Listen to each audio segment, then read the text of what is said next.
I gotta thank the Father for the focus in the new direction. Thank my mother for her many prayers for protection. I can't forget the Son for this resurrection. This heavenly connection here, a gift and a blessing. Hit my knees, say my prayers, ain't no time for stressing. Tunnel vision on the grind, so we stay connected. Thank the Father for the overflow that keeps collecting. This heavenly connection here, giving the blessing. Say I was made for this. They say I'm major gift. Second born, but swear my mom would never had no kids. And she say I was bound to be a preacher. So now they run and tweet about what's leaking through these speakers. I was thinking churches and she was thinking about service. She never gave me reason, but she was thinking about purpose. Now I hope she up in heaven reciting all of my verses. If I never make a penny, boy, that'll make it all worth it.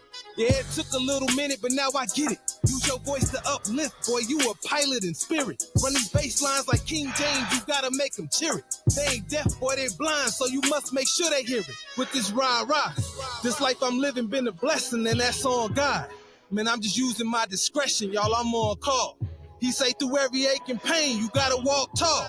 Trust in him to order steps and take your socks off. I gotta thank the Father for the focus. Yes, sir. Yes, sir. Yes, sir. Ladies and gentlemen, boys and girls, welcome back to another episode of How Did We Get Here? You see how real and authentic it is, baby. Authenticity at its finest, man. You trash for that, man.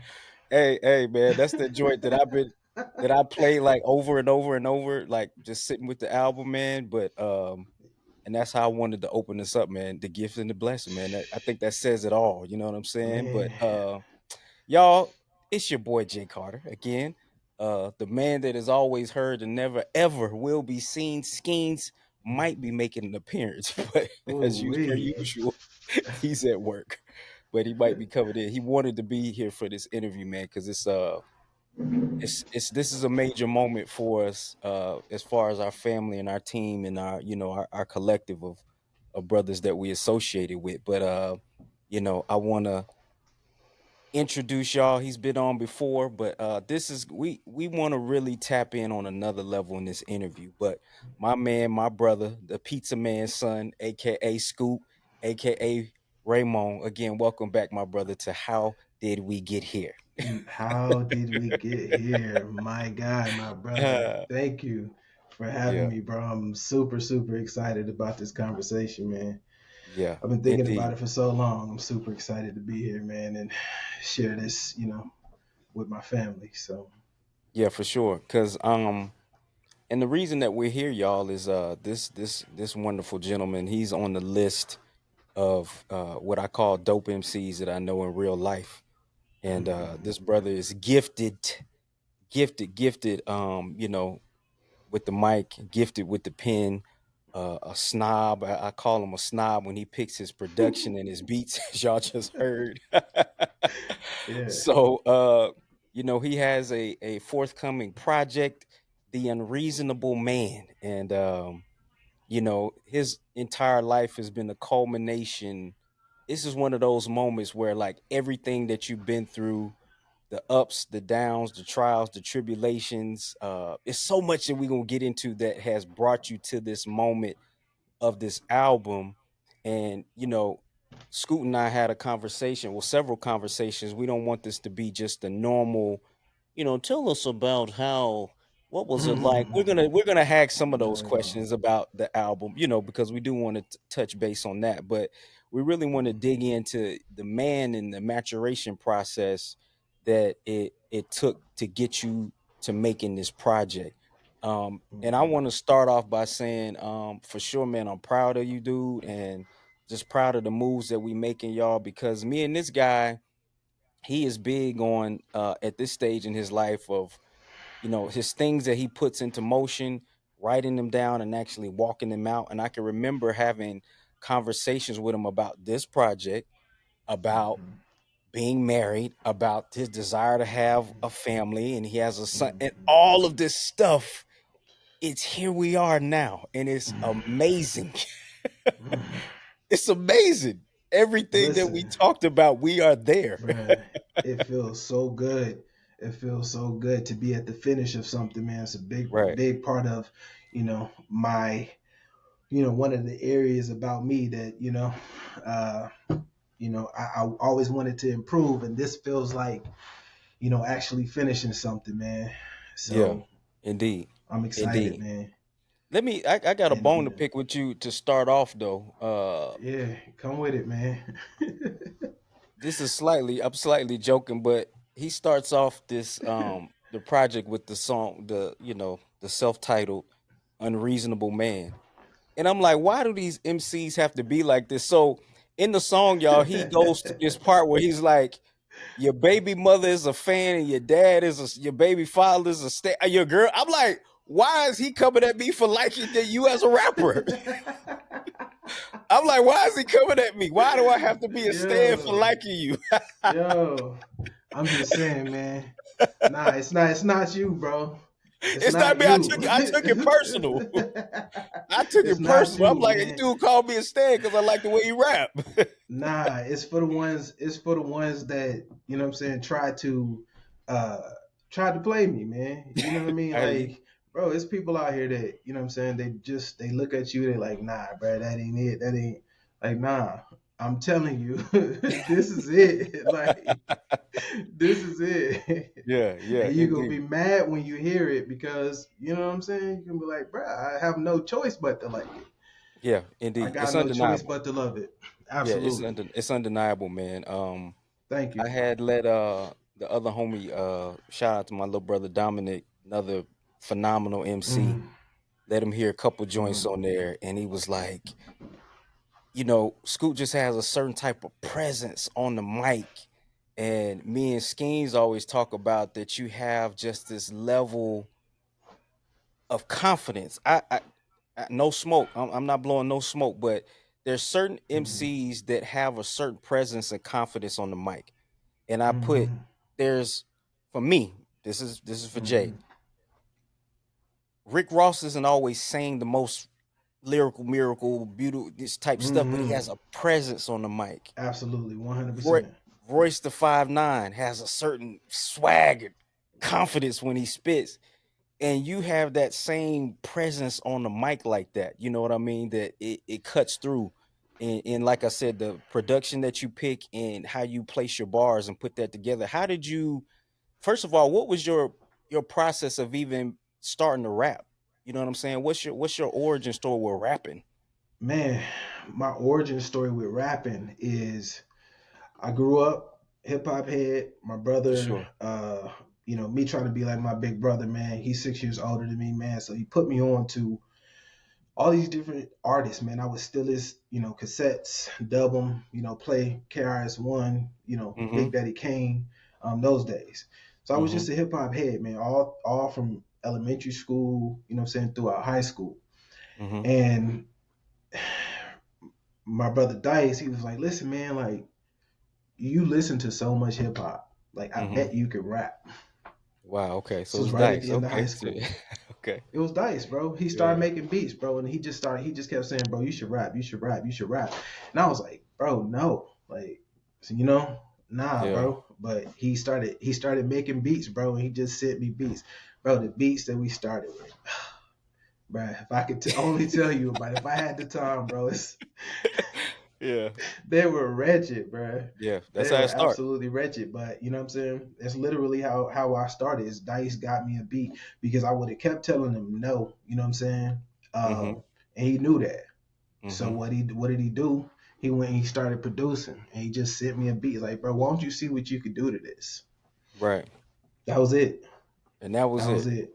So Did you yeah, have that's what got any me going. His did you have any early influences? Like what MCs were you listening to that stood out to you?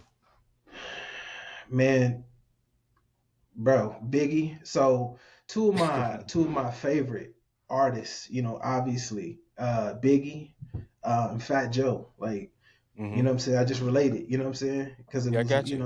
I was always a big kid, you know what I'm saying? Mm-hmm. So, and I loved, what I'm saying, the confidence that they exuded, you know what I'm saying, when they performed. I was Yeah. like, yo, that's me, you know what I Yeah. mean? Like, I connected with them. So those were two of my like early influences. But like, you know, outside of that, Jay-Z, like that's my GOAT. Of You know what I'm course. saying? That's my GOAT. Absolutely. And Absolutely. bruh, so sometimes, you know what I'm saying, I find myself, like, yo, how would Jay feel about this? You know what I mean? Yeah. Right. Yeah. That's you know what I'm saying? Yeah, Yeah. that's the process. But yeah, man, bro, it was all over the place. MC Hammer, my very first Come on, man. the very People first be tape that I sleeping on ever, Hammer, man. bro. Come on. He had, that was a part of our childhood. That's the first hip hop. Bro, here's the thing. So my mom, you know what I'm saying, obviously didn't want us listening to hip hop like that, but she Yep. saw it was undeniable. Yeah. So she found something that she felt, you know what I'm saying, was suitable. Okay. Here you go. Here's MC Hammer. You can listen Mm-hmm. to this. You know what I mean? That's the first thing that I ever got. But like, little did she know, like by the time she gave me MC Hammer, like I was listening to Mobb Deep. Like, you know what I'm saying? Okay. Like, Okay. I was, you You was on know the what I mean? mob Like, already. yeah, bro.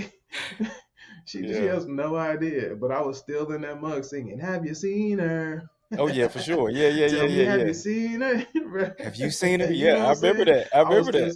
yeah, yeah, yeah. So Yeah. that was early. It's just those type of artists, man. Their performance, their confidence, like it really, really, it reached me in a space where I was like, bro, like I gotta make sure, like if I do this, that I'm performing this, and not only am I performing this, but like I'm standing on everything that I'm saying. Everything that For I'm sure. talking about, I'm standing on, like making sure that you know what I mean. Yeah. Because people going, we gonna have conversations like this. People gonna ask questions. You know what I'm saying? And you need to be able to, you know. So Yeah, for sure. that's my thought process when I go on to performing. Yeah. So, school, you went through a time. I know you were known here locally in the K. Then you moved to the ATX and you Peace made out. some moves down there. And I remember that you Mm-hmm. were actually, up for awards. I was trying to remember if you actually won an award. I remember you were up for an award or something, but I couldn't remember if you actually won Don't that don't make me particular lie year. to you. I was yeah, I I was remember up that, for right? an I'm just making award. sure I wasn't tripping. Okay. Mm-hmm. Yeah. So you've put out music, you put out projects. So how do we get to the Unreasonable Man? How do we get here? It's right after the show. Why why this album? Why this album? because it's something that I feel that proud of. This Mm, album because the my yearning to do music art uh was unreasonable. mm, Like I knew that I would never be able to finish this life without having put forth my gift, mm, which my gift is, what I'm saying, my talent, what I'm saying, on the mic. mm, My mother told me I was going to be a speaker. mm, I growing up, she used to always tell me I was going to be a speaker, a mm, preacher. mm, um I made a connection. Because I always ran from that. Like, you know what I'm saying? mm. Like, nah, bro, that's not, you know what I'm saying? That's not me. So I ran from that calling. Why do you Um, feel like you ran from that though? well, because it was pushed on me so heavily. Like, you know what I'm Hmm. saying? I wasn't given an option. You know what I'm saying? I wasn't given an alternative. Okay. Take us You know what though I'm saying? to your upbringing because I know it, but what was your mother? Tell us a little bit more about your mom's and kind of her Man, call in life. my beautiful mother.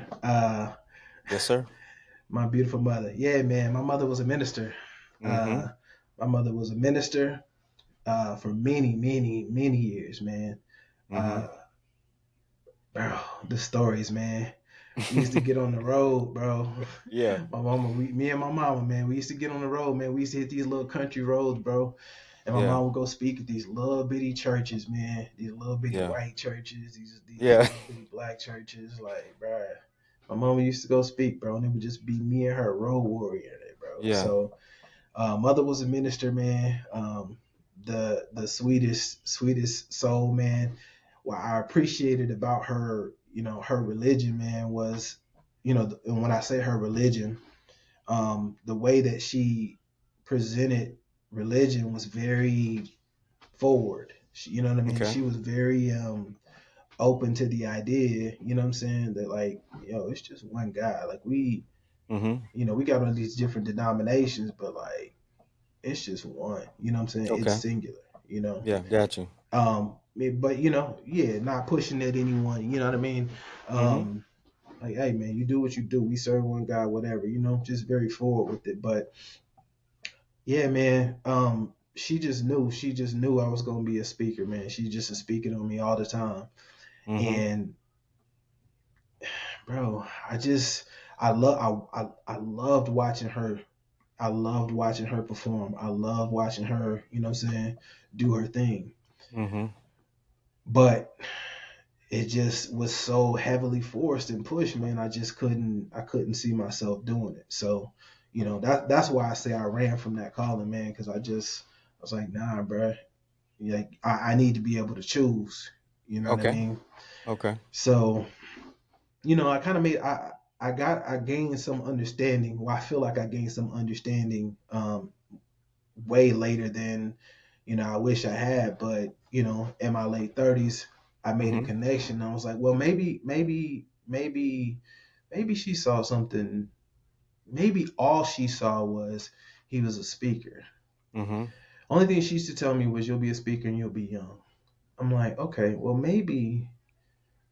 like she just saw that, but like maybe this is the other side of that vision. Like maybe Okay. me performing, maybe me rapping is a way for me to, what I'm saying, to Mm-hmm. speak, to preach, you know what I mean? Mm-hmm. Because the current climate of this culture, man, it's in a bad space. And I mean this language, this Mm-hmm. is the language of our culture. They try to say we don't have a culture, but hip hop is the language of our culture. Mm-hmm. You know what I mean? So I'm like, Agreed. why not take this opportunity to use it to speak to somebody? You know what Okay. I'm saying? It helps to translate it to somebody Mm-hmm. who you know what I'm saying, is from the culture. Mm-hmm. So Mm-hmm. I'm like, okay, well maybe there's something here. You know what I mean? So I was thinking about it. I was thinking about it, Mm-hmm. and then we had a major event occur that suggested that if you're gonna do this, the time to do this might be now. Yep. Yep.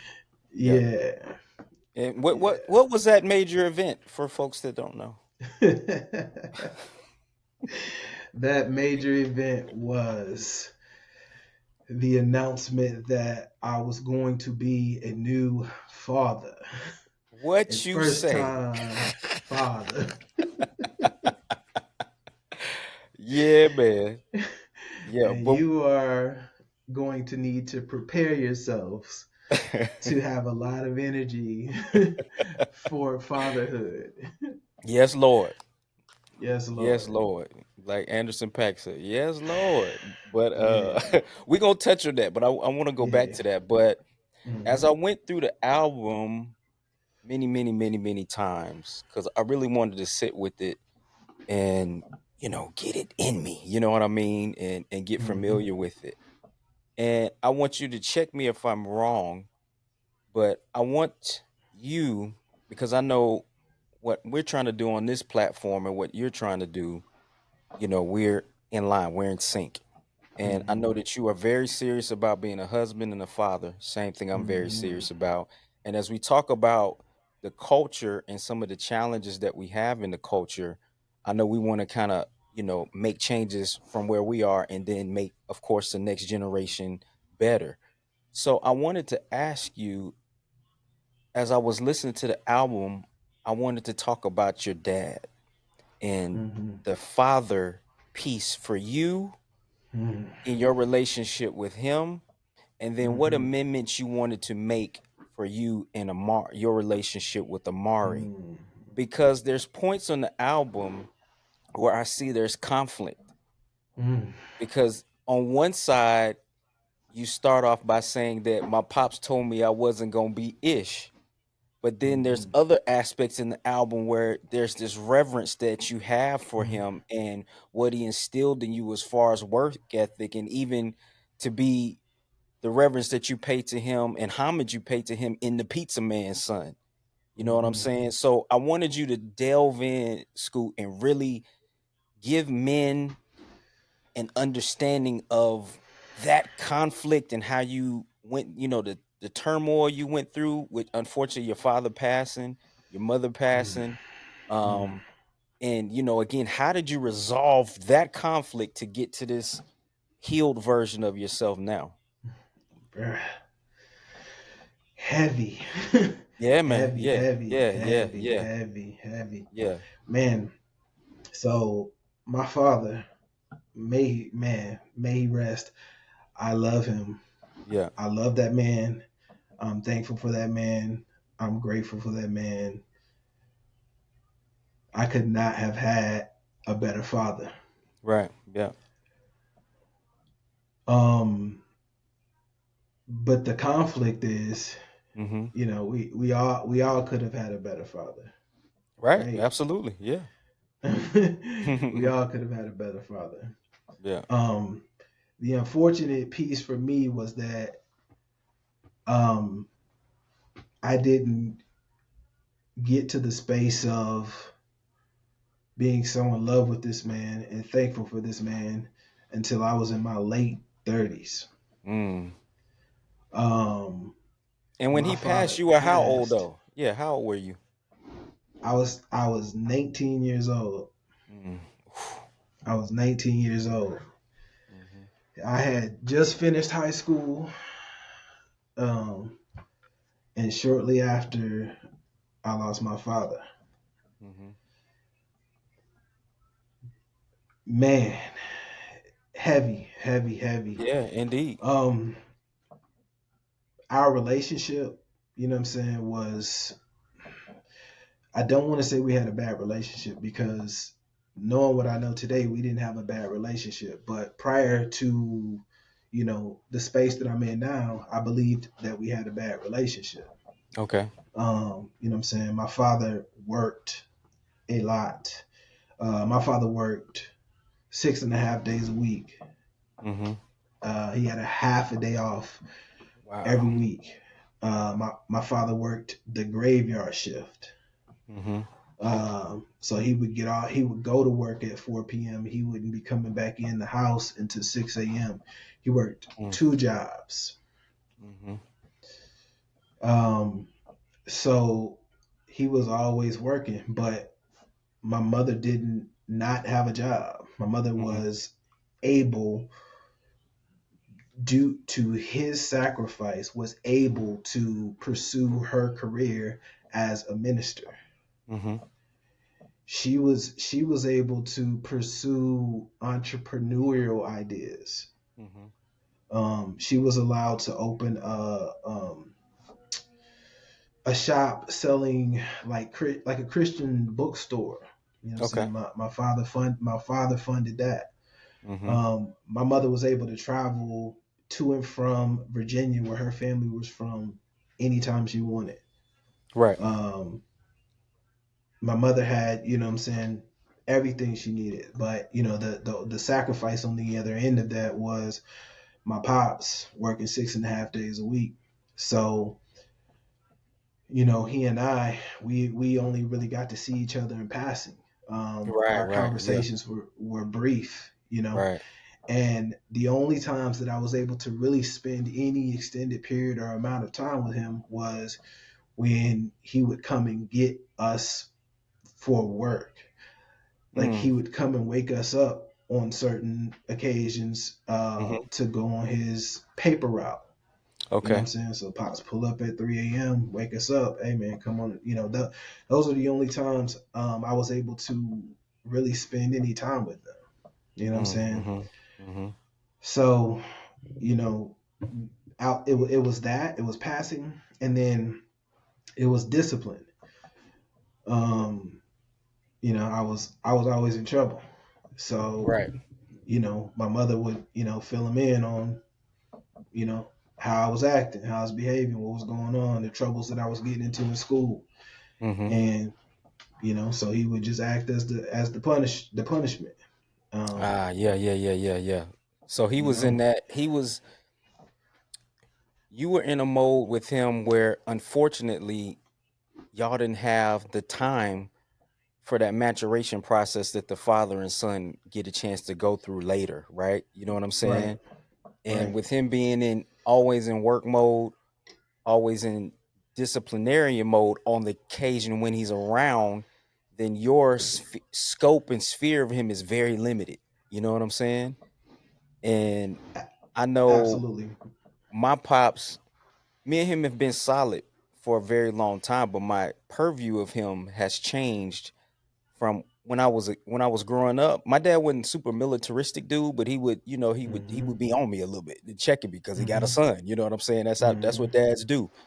No, And for sure. then, man, there was a time when I got older and I can remember we would always go fishing and do stuff together, but I know when the conversation started to change for me and I started to ask him a different level of question, and I could see Hmm. that our relationship was going in a whole, like it was like we broke through a wall.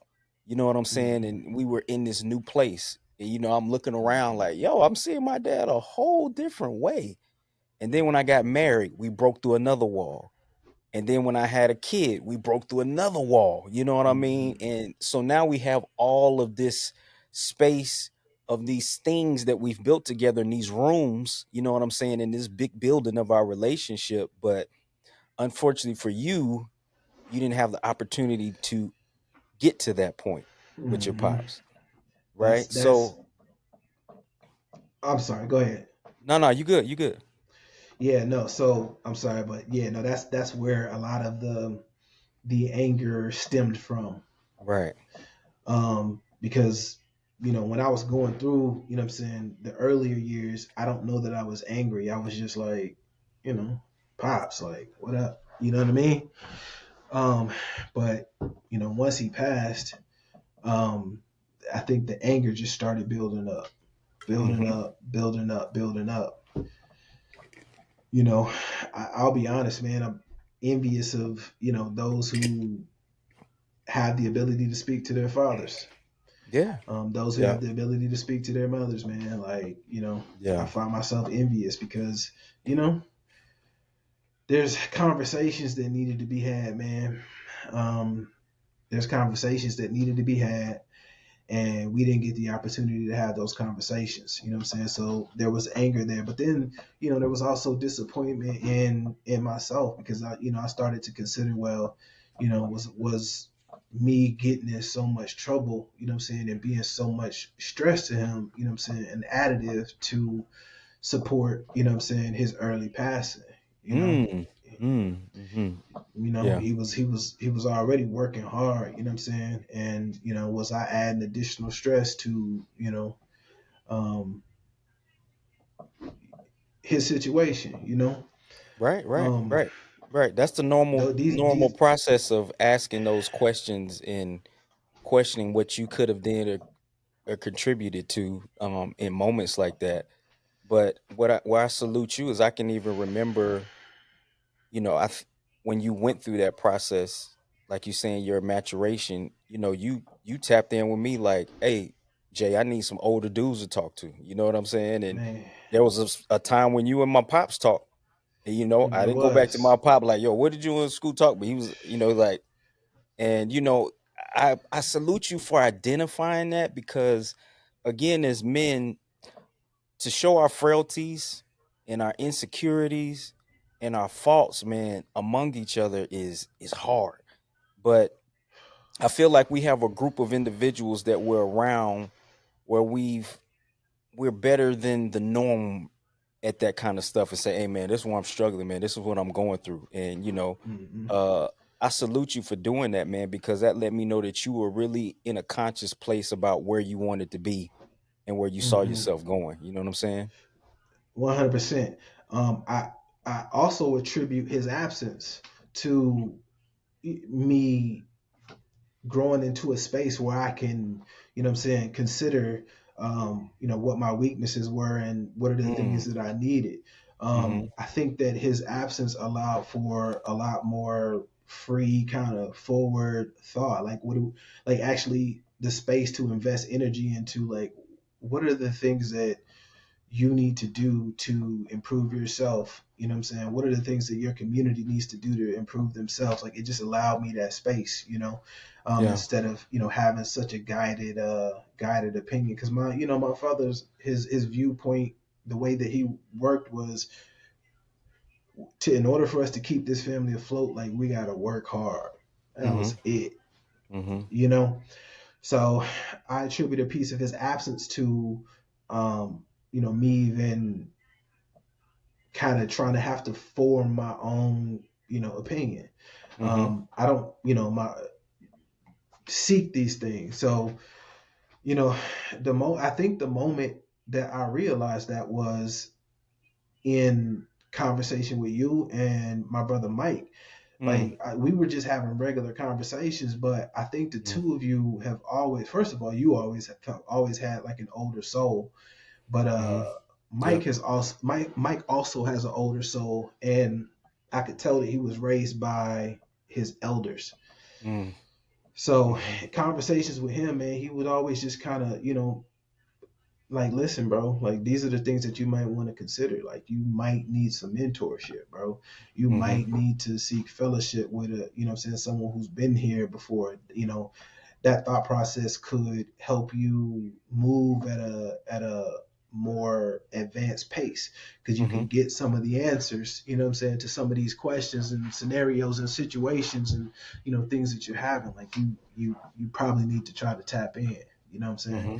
and Mm-hmm. so you were one of the first people that thought process triggered me to reach out to. Like, yo, man, like, I know you, I trust you. Like, what are the Mm-hmm. chances, Mm-hmm. that you know anyone? And you were like, bro, you can talk to my pops, bro. Like, Yeah. Yeah. listen, man, great conversation with your pops, and some of the things that we talked about. I would like to say this. Some of Mm-hmm. the things that we talked about in that conversation, and some of the things that we prayed about, Mm-hmm. have have come to my life. Man. Man. I just want you to know Man. that some of the Dude. things that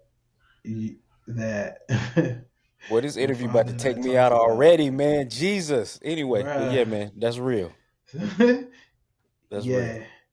That's real. So here's the issue that I had, because I wanted to continue that relationship, Mm-hmm. but it was so hard, man, because I was like, man, all I can think about is my father. You know what I Man. mean? Mm-hmm. Like, Mm-hmm. I know that, like, this is a great idea for me. I know that the things that are going to be shared with me, are going to be things that my father would have told me or was trying to communicate to me, but unfortunately didn't have the opportunity to. Yeah. And I got afraid, man. I got afraid of, you know, making a connection with someone. I mean, this is Mm. not something, well, I've shared it, but, Mm. making a connection with someone Mm-hmm. and then, you know, losing them. And that's, obviously it's a morbid thought, but, like, yeah. So that's That's that's real, that's man. that's That's the, real. bruh. That's real. I'm That's like, authentic. these, yeah. But I needed it. You know what I'm saying? And these are the things that I'm still working on, as I'm working through me, as I'm trying to, become a better person, Sure. as I'm trying to become the best version of me. I'm trying to seek a space where I can, again, trust those relationships, build those relationships, and trust those relationships. You know what I'm saying? And Mm-hmm. not live in fear of the idea that, you know. So, yeah, man, that ran me away from that, but But just I think you got something though. that you needed out of it though, still. For sure, right? I I absolutely did. Yeah. Absolutely did. 100% fruitful. Yeah. Um, the best part of the conversation was after our conversation and after the things that we prayed about. I believed it. Mm-hmm. I believed it. I believed that these things would come to me. I believed that, you know what I'm saying, God would take care of these things, and that I just needed to trust in that and stand on that at all Mm-hmm. times. Right. Indeed. So, um, I want to talk about because and what you make me think about is another mentor of mine and a gentleman that was like a youth minister to me when I was like 10 through 12 years old, and then later he wrote a book talking about the masculine journey or seasons of masculinity, Mm, and he talks about us as fathers if we're only come to our children in the mode of hero, protector, disciplinarian, and we don't get to a place where we just communicate with them and sit mm, down and talk and build with them, then a resentment can be built up because they only see you in this frame of your masculinity, right? But I think a part of what we're doing here on how did we get here and what you're doing is showing these again talking about the rooms in the building of what me and my father building our relationship. Our masculinity is the same way. It's not as mm, limited as it's portrayed to be sometimes. You know what I'm mm, saying? Our masculinity is, like I said, in me sitting down with Trey and having a conversation with him. I'm talking to this dude the other day. He been need to be on top of him about his schoolwork, but we sit down eating yogurt, and I said we're gonna call this, how we gonna remember this moment is we're gonna call it the yogurt talk. That's gonna trigger it back in your mind. Or we riding in the car, talking and building and stuff like that. So that shows the next generation that okay, when I have kids, this is how I will build. And then because I want to transition into talking about your thoughts on legacy, because this album, y'all, this album is about maturation, it's about manhood, it's about family, it's about overcoming loss, it's about marriage, it's about kids, it's about entrepreneurship, business. All of this is encompassed in this album, The Unreasonable Man. I'm telling you, this is not just your, run of the mill hip hop album. I'm telling you, 100%. All of this is covered, and I want to talk about legacy with you because who helped my mind frame again? Another MC and homie, the homie King Kai Phoenix. The mm. contrarian of all contrarians. But Hold on, let me see. he helped me to understand legacy from such again talking about the room, because I was always looked at the room of legacy as money, land, house, which it is. Those are some of the rooms in the big building. But he was like, Jay, what we have to do is also leave behind the way we thought. Mm. How did we think The about things? How did my grandfather, from our kids, how did my dad think about it? Then from their kid, how did my grandfather think? And that's some of the best things that we can pass down in the legacy is how did we think about things? Where were we at certain points? And what's beautiful about us having this podcast and you guys as musicians, your music can be a link in that legacy to show where you were at a certain time in your life and how you were thinking about things. So mm. as we talk about legacy, we talk about family. Um, if you had to surmise it, what would you say that the legacy that your dad left you and that your mom left you? The legacy that my dad left me was stand tall, stand strong. Mm-hmm. He showed me, what it meant to work hard. He showed me, what the ultimate sacrifice looked like for family. These Mm, are things that are, you know, the a part of the legacy or the marks that I see from him. My yeah. mother, you know what I'm saying, she leaned heavily on God. She believed in her God. She trusted in her God.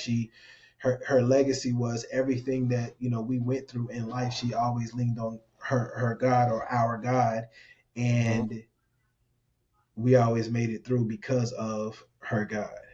Um, she showed how to be a phenomenal parent.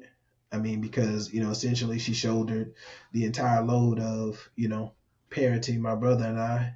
And I Mm-hmm. don't mean the entire load, but you Yeah, get what I'm saying. for sure. Um, so these things are what I think of when I think of her legacy. Mm-hmm. She pointed this family. She definitely pointed this family in the right direction. Yeah, yeah. She's cast us off in the right direction. But see, I guess my thing is, as far as legacy goes, Mm-hmm. I think I understand Kai's train of thought there. Mm-hmm. But for me, legacy is the nominal, the money, the land. Oh yeah. I feel like we forgot about that. I feel Mm-hmm. like our culture specifically forgot about Nah, that. talk about it. Talk about it. We looked more at legacy, the metaphor, and Mm-hmm. not legacy, the definition. Okay. And when other economic groups Mm-hmm. talk Yeah. about legacy, and Yeah. when you talk about their legacy, there is true legacy left behind. There is momentum left for that family. Sure. Um, they are they're leaving their family a leg up, an opportunity to continue to excel. And I feel Sure. like our community forgot about that Yeah, and let's spent park so let's much park on energy that. on Let's park on that for a second, Scoop, because no, that's real. Because again, yeah, all of this, like I said, is a building and there's rooms in the building, right? So yeah. those things are in there. And to talk, from our experience as black folks, we do have to make the change because we came from a mind frame where it was often taught as soon as them kids is ready, put them out the house, Hmm. even when they really ain't ready. Yeah, And you not at see all. other cultures where they let the kids stay around and get established and then you send them Hmm. off. You know what Hmm. I'm saying? So that piece of it, Hmm. you preaching you because we do have to put our kids in a better position.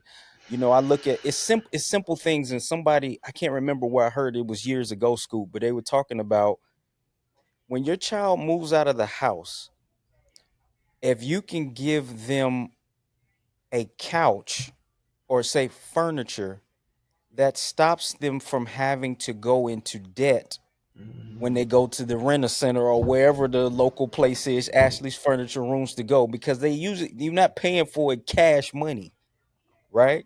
Right. So if you everything that you're able to do, it keeps your child farther away from starting off in debt. And that simple Facts. example busts me upside the head, man.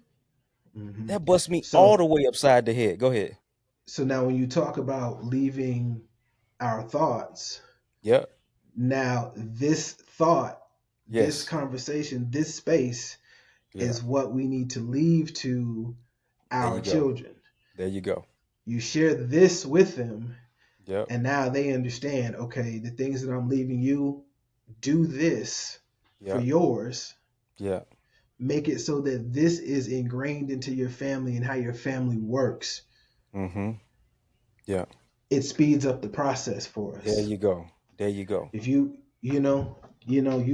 give your son a 8-year-old couch, he gives his son a 6-year-old couch, he gives Mm-hmm. his son a 4-year-old couch, you know what I Right. mean? He Right. buys his his son's whole furniture set, Right. cash. You know what I mean? Absolutely. Like, so it Absolutely. speeds up the process. So I agree. In that aspect of, yes, like these thoughts being left behind that's what's most valuable, because I can leave you everything in the world, but if I don't give you the information on how to use it, because these Mm-hmm. things are a tool, you know. Mm-hmm. If I give you money, it's a tool. If I give you land, it's a tool. It's not like, you shouldn't be looking at it as, you know you should be looking at it as a tool. People worship the dollar, but like really you should be worshiping the tool. Well, we shouldn't worship anything, but Right. where Yep. you should Yep. be invested in is, Yeah. how do I use these tools? I mean, you should be looking at this dollar like a shovel. You know what I mean? Like, Okay. Yeah. Yeah. Yeah. Yeah. Yeah. instead of looking at it like it's a green piece of paper, So if we don't leave them with the information on how to use these tools, they just lose it. It just Yeah. goes to waste. It goes to nothing. You see it happen all the time. The space that I'm moving into as far as investing, I mean, essentially you see it all the time. Like you see people who, whatever their situation, may have squandered an opportunity to improve their family's lives. Yeah. For sure. So For sure. yeah, that's what happens when you leave the monetary legacy without the essential knowledge on how to use it. So Mm-hmm. I'm with Skeens, Kai Skeens, you don't 100% want to plug there. in, do you? Skeens has made an appearance, but I Oh don't know we if he gonna tap in. come on, my brother. I don't know. Come on, my He brother. can plug in, Join the party. but I was thinking though, man. There's a big, you do a lot of saluting to Nip on this album, man. Tell me about what Nip, what did Nip mean to you, man? Why was he so impactful to you? Bruh, the duality, the dichotomy that was Nip, man. Him Mm-hmm. being a gang member. You know what I mean? Mm-hmm. Being a gang member, but also having a moral compass, virtues and values that I felt like were immensely commendable. Mm-hmm. The people that he spoke to, again, using this language that is our culture, that is hip hop, what I'm Mm-hmm. saying, to have conversations with a group of people who, in addition to hip hop, they speak a very specific language, and they Mm-hmm. need someone that looks like me, someone that comes from the culture, to speak to them. And doing what he did for that community, but also the language that he's speaking being that of a scholar. You know what I mean? Yeah. Like Yeah. he could connect the scholar to the streets. You Mm-hmm. know, Yeah. that was, bruh. The from the beginning to, bruh, I'm shook, because Yeah. from hustle in the house Mm-hmm. to victory lap, bro. Yeah. There's never gonna be another run like that in the history of hip hop, bro. There's never gonna be another run like that. Nipsey changed the world. I cried when we lost him. People Yeah. cried when we lost him. People who Yeah. were not active in that Right. lifestyle cried, Right. shed tears when we lost that man. Yeah. So yeah, man, just seeing how he connected the world. Like, I feel, see, here's the thing. You're growing up in the church, Mm-hmm. it was pushed Jesus, Jesus, Jesus, right? Mm-hmm. And this story to me so closely resembles like the life that Nip lived. I'm like, Mm-hmm. okay, all right, I get it. You know what I'm saying? Like, I hate to say it, but like, Nip connected me to Jesus and who Jesus was, and like, Mm. how Jesus lived. Okay. Yeah, Now that is yeah. Like, remarkable, knowing your upbringing.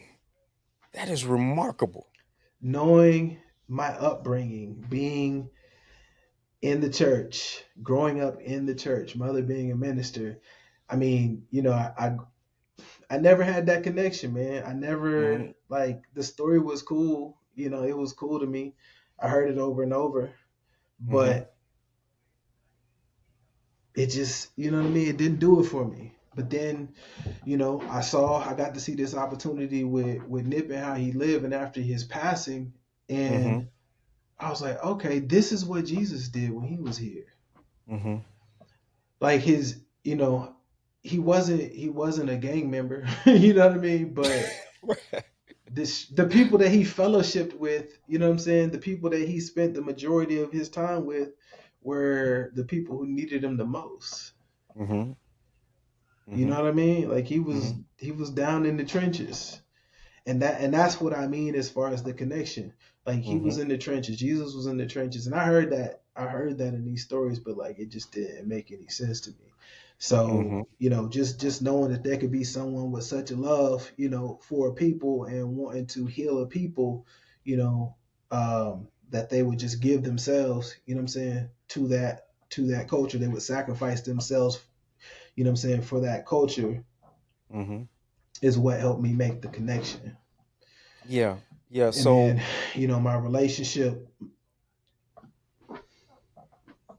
no, go ahead, brother. Scoot. I'm sorry. I was saying that my relationship with with religion after Nip's passing was reestablished. It was Remarkable. reestablished anew. Remarkable. Remarkable. I can't say Hmm. anything but remarkable to that. So I think what you in talking about how much Nip resonated. My dad is a 60-year-old, he's 60 plus now, but at the time, uh, you know, and Pop would call me and we would have conversations about Nip passing and the things. And he, I guess like the algorithms on YouTube were taking him down a rabbit hole of Nipsey Hussle and stuff. And he was like, Jay, I didn't know Yeah, he was doing this. I didn't know he was doing that. I didn't know he was on it like this. I didn't know he was on it like that. And I think what me being I just been one step away from a what they call a PK, a preacher's kid. I mean, all I know is church. My mom would tell you stories of me being out on the playground witnessing to my friends, and my witness was too crazy back then. So I'd be telling cats like, "Yo, if you don't get saved, yeah. you're going to hell." My mom's like, "Sweetie, you got to you got to tone your witness down a little bit because you just You gotta fire relax. brimstone on these cats." You And gotta I've relax. admitted it, but what you appreciate about Nip is that for us men to have those aspirations for community and doing something larger than yourself, he was one of them guys. He was one of them guys, man. And like you said, he could He pull was up on one the of them most guys. average person and kick it with him. You know what I'm saying? And he was the type of person that Yeah, got respect wherever he went. And again, that's what you want as talking about men. We want respect. That's the biggest thing that, is a driving force to do. We want to be respected. And Nip was that type of dude where he could pull up any city, any ghetto, any hood, and he could pull up anywhere on anybody. You know what I'm saying, and receive that level of respect c- like that. You know what I'm saying? commanded. I was thinking too, Scoop. Man, you had a lot of conversations about your change in mind frame, like we talked about legacy, about entrepreneurship, business. What was the catalyst where you finally made that shift and had a different mindset about money and business and things like that?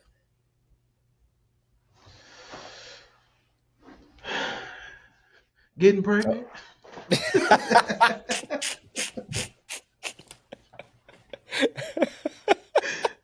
Is that what did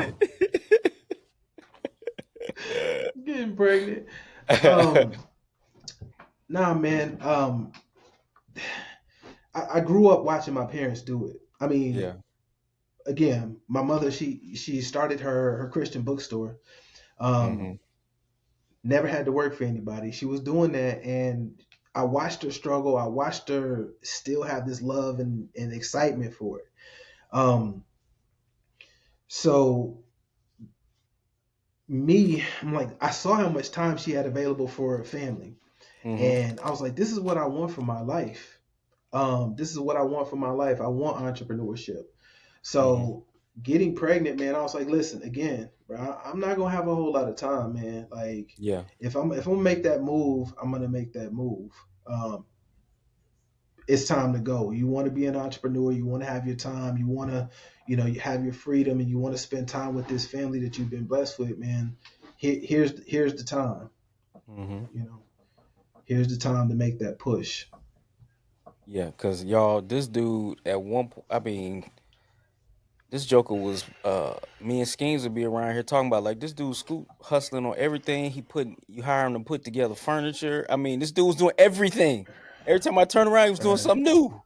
I'm like, Jesus man, Christ, man, this dude everything, make me feel like I'm not doing nothing, just going to work and come out. But bro, trying to bro. get to it, baby.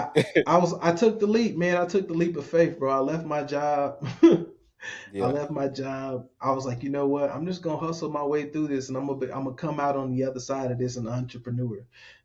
So I Mm-hmm. thought, bro. I did Uber, Lyft, Instacart, TaskRabbit, you name Mm-hmm. it, man. Any side hustle gig you could do, man. I was going out on task, and people were hiring me to clean out sheds, and I would come back with the stuff that they had in the shed that they wanted to throw out, and I would post that stuff on Facebook Marketplace and sell it. Bro, I Yeah. was grinding. Yeah, you was getting But to it. bro, I was hustling. I was a jack of all trades, but like I thought I was an entrepreneur. Got you. Right. Yeah, yeah. Yeah, I thought I was an entrepreneur. I was not. I was someone who could pay the bills if the bills needed to be paid. I was a hard worker. I was what my father wanted me to be, a hard worker.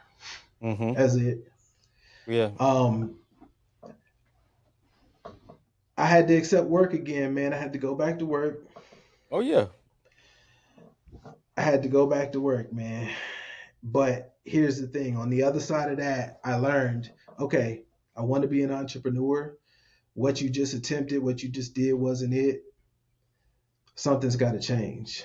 Mm-hmm. Something's got to change. When you Mm-hmm. do this, when you go at this again, something's got to change. Yeah, for sure. For sure. Now, you know what I meant? Let me take a step back because we talked extensively about, when your pops passed. I know we touched on it in our last interview, but I wanted to, if you could, when your mom passed, you were how old? When my mom passed, I was 27 years old. Can you take me back there? Take us back to that time, and uh, what kind of space did that put you in? Like for how long?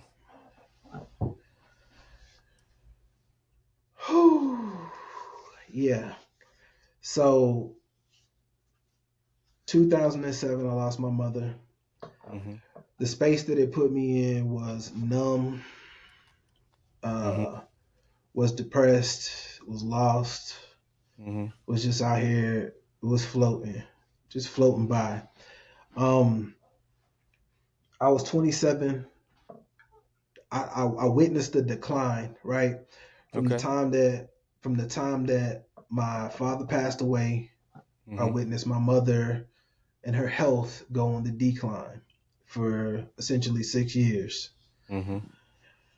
Um, the space that it put me in on the outside, on the backside of that was numbness because, you know, here I had just missed an opportunity to have relationship with my father, Mm-hmm. which put me into a space to now I just missed an opportunity to have relationship with my mother, adult relationship with my mother.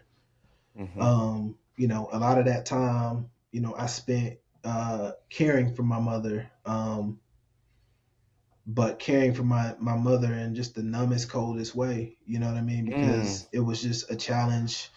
Mm-hmm. I mean, I wasn't mean or disrespectful or any of that, but like it was just impossible for me to watch, this decline after having lost my father. You know, Okay.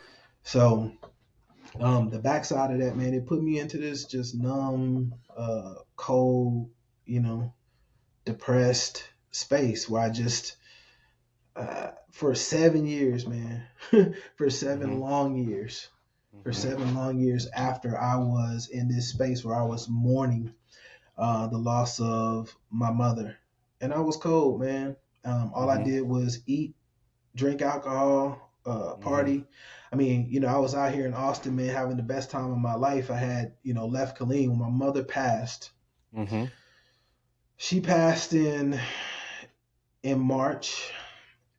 In November, I lost my employment. I was laid off from Sally Mae, Mm-hmm. and I took my severance and I just up and left. I was like, there's nothing for me here in Killeen. It was fortunate that a friend had a job opening, took that job, was making more money than I ever made in Killeen, took that money, drank alcohol, ate great food, partied, went to, was just out all night, up all night, just put me into that space, man, for 7 long years. And I came out on the other end of that. And this is, a big part of my journey and a big part of what I'm trying to work to correct. But, I came out of that, the heaviest weight I had ever been in my life, 450 pounds. You know what I'm saying? So put me into this space, man. I was numb. I didn't cry when my mother passed. Wow. I did not cry when my mother passed, man. Well, I'm sorry. Let me restate this. I did not cry until I got home. We had buried my mother. We had taken my mother home to Virginia. I had come home and got packed up, got moved to Austin. So months later, and I cried for hours. I cried for hours alone. But I stayed in that space of me crying. I did that for 7 years. Like, I wasn't crying, but like I was crying out. Feel you know what I'm saying? For you. 7 years. Yeah. 7 long years of mourning, man. So I came out of that numb, bro. Here's the catalyst, or the thing that shook me out of that. I went to the doctor for my annual physical, and I stepped on the scale, and it was 450 pounds. This is what shook me out of mourning my mother and my father. I had a realization that I was going to leave this place the same way they did. Yep. But even faster. Right. Yeah. If I don't change my life right now. Yeah. Even sooner than they were taken, will you be taken? And you will not be able to see any of the things that you ever considered bringing into fruition. Those things are going to die with you. Yeah. That's how we get to the Unreasonable Man. Man. That moment, that day, stepping on that scale, seeing 450 pounds. Wow. If I had not woke up looking at that number, none of what you see today here would be a thing. I would have, I have a lot of work to do. Let's be very clear here. Yeah. But I would have eaten myself into a grave. I would have drank myself into a grave. I would have cried myself into a grave.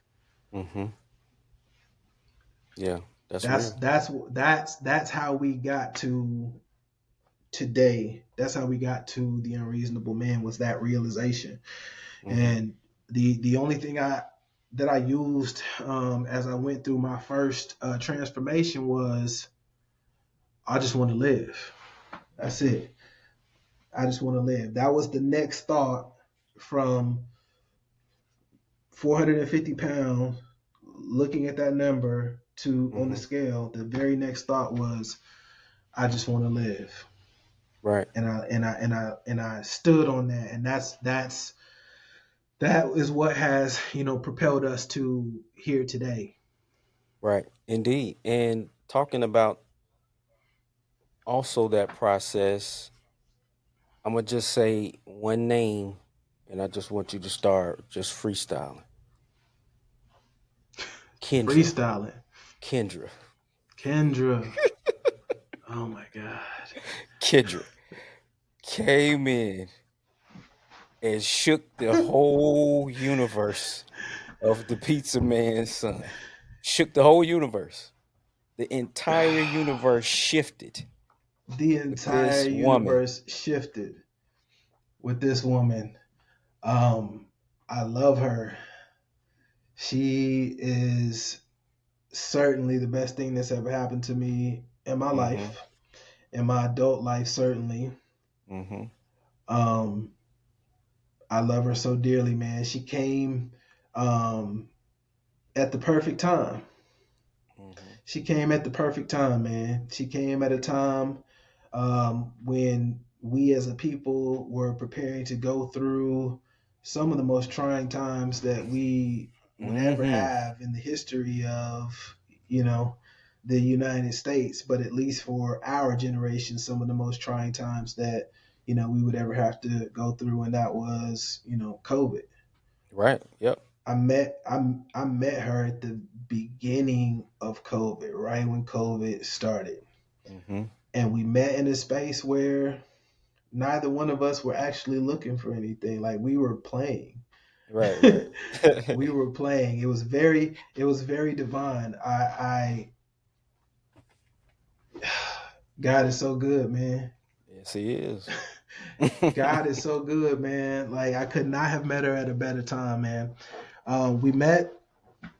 We had a relationship that, I think that, God really walked us through this. He set this up. I mean, it's divine. Listen. Mm-hmm. So our relationship for the first probably 3 months was solely over the phone. Wow. There was no in-person interaction. It was Right. COVID, Yeah. man. We couldn't, Yeah. if we were leaving the house, we were going to the grocery store. Uh, we were going to work. That was it. So we talked on the Mm-hmm. phone for about a good 3 months before we ever met in person. But talk about what that did And though for the foundation though. it's everything. It created the Mm-hmm. entire foundation. Like I Mm-hmm. I was able to peel back all of the layers. We were able to peel back all of the layers with one another.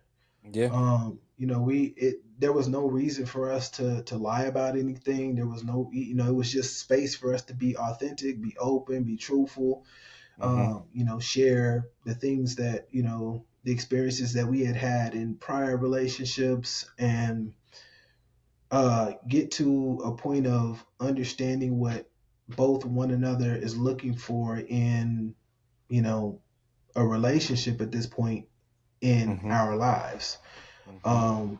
We got to the nitty gritty, man. We would be on the phone for hours. We would have deep conversations, and then we would have these, playful, just Mm-hmm. laughing, clowning, what I'm saying, for hours, Right. bro, hours on end. Just, Yeah. bro, Mm-hmm. it was a great space. It expedited the process, honestly. For what takes, a lot of time for people, because, when we were living our normal day-to-day lives, we get up, we go to work, we got to work out, you know we got all these things that are going on, so it doesn't leave a whole lot of time for connecting and building these relationships. But then Mm-hmm. when you strip it down to, you just basic necessities, I'm saying, it allowed us so much time to just, build with one another. And bro, we spent hours on the phone, bro. Hours. I mean, bro, I was all she broke me. I used to go to bed at like 9 o'clock, bro. Once I met her, bro, I'd be going to bed at 2, 3 a.m. regularly, bro. Right. Regularly. Cause we on the phone Yeah. talking, man, we building. Yeah. And we were honest with one another, bro. One of the biggest things up front, I was like, listen, at the space that I'm in my life, I'm dating for a wife. If like Boom. you ain't into that, like Yes, sir. if you ain't into that, like just let me know now. Let's move around. I've done the things that, I wanted to do, and here's the truth. I know that I've always wanted to be a husband. Mm-hmm. Never wanted to be anything other than, what I'm gonna say, anything other than, but like I've only wanted to be a husband. So Yeah. like I was able to get to the space to say, hey, listen, you're not trying to be a wife. Mm-hmm. Yeah. Let's wrap this up. I got Yeah. I got Yeah. work to do. Yeah. Yeah. Yeah. And Yeah, and and that's what what's we it, got. That's it's where we got to. it's beautiful to see you guys together, man. And you know, I don't hang out with y'all like, some of the other, closer folks that you have, but I know I'm not reaching by saying that it feels like that type of situation where it's like Kendra has always been a part of the family. She fit in just 100%. like pop like that. 100%. And 100%. I remember seeing the, first little post and, me and wife are in the house like, yo, and she's like, have you seen this? And so I see Kendra and she's kind of tall and I'm like, this beautiful brown skin thing, my boy didn't pull that. I'm happy Hey, like hey, that. You hey, know what I'm hey, saying? hey, hey, hey. I know. Be careful though.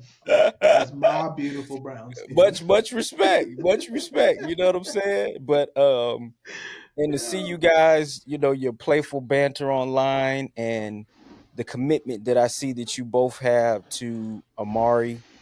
And always tell people with me, and I dated forever, but the the the part of it that worked for us is that we did build a solid foundation, and some of the things that the typical married couple would go through early on, we had already kind of dealt with it. So it Mm-hmm. made the process once we were married more simplified, and we had already kind of conquered some of those battles and things of that nature. And from afar, one thing I was, and let me know what you think about this, Scoot. I was thinking about me and Skeens always talk about it. Me and my dad talk about it often because, my parents have been married since 1979. You know what I'm saying? 1979, they got married. They just Lord celebrated bless you, their man. anniversary in September. And so I talked to my pops, I talked to my mom, and often people have the misconception that in a marriage that the wedding is the finish line. Mm-hmm. But in actuality, the wedding is the start. It's the Start line. starting line. And I It had is the this start thought the line. other day, and I was talking to one of my young homies about it.